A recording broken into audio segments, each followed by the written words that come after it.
A day in a life as a content creator mom, hapon edition. Hello mga Mars, dahil dinner time na, nagsugba si tatay ng bangos. At si Yana naman nagyaya na pupunta daw sa garden para manguha ng kamuti tops. Sino ba naman tayo na hindi? Kamuti tops yun, libre lang. Kaya tara mga Mars, samahan niyo po kami. Lalakarin lang pala namin para naman ma-exercise kami. Basta makalabas talaga ng bahay, tuwang-tuwa lang dalawang bata. Nakarating na pala kami sa palayan mga Mars at ayon bumaba na kami. Bigla umambun ito mga Mars. Buti na lang di lumakas kasi dun sa kagubatan sobrang lakas ng ulan. O ayan mga Mars, tingnan niyo ang paligid. Medyo makulimlim at nakita nyo yon, yung gubat na yon. La, nag-uwan na. Nag-uwan na, be. Quiet. Quiet na, quiet. Hindi ka kaagian eh. Sis, eh. Hindi ka buldog ba, oy? Oh, hinay. Ano, mahadlok man.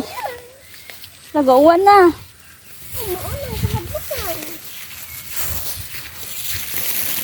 Umulan na pala mga Mars. Kaya sabi ko sa dalawang bata, maliligo na lang tayo pag lumakas tong ulan. Dito na pala kami sa garden mga Mars. Buti na lang at di lumakas ang ulan. Pauwi na kami mga Mars at kumuha muna ako saglit ng malunggay. May nadaanan kaming pipino dito mga Mars at insakto na nandito yung may-ari kaya bumili kami. Pagkarating namin ng bahay mga Mars, nag-init ako kaagad ng tubig. Nilinisan ng mga pipino at kamutita at agad isinalang sa kumukulong tubig. At gumawa na rin ako sauce para sa bangus natin at kamuti tops. At isinama ko na rin ang pipino mga Mars. At ayan na mga Mars, sinahanda ko na ang pagkain. Bangus plus kamuti tops ay naku, ulam na. Pagkatapos namin kumain at makapaghugas, nagtupi muna ako ng damit. At nang makapagbanyo na tayo, naglagay muna tayo ng moisturizer sa mukha bago matulog. Yung akala ko natulog na si Yara, ayan bigla nagpalambing. At yun lamang mga Mars, maraming salamat sa panonood. Till next video, bye!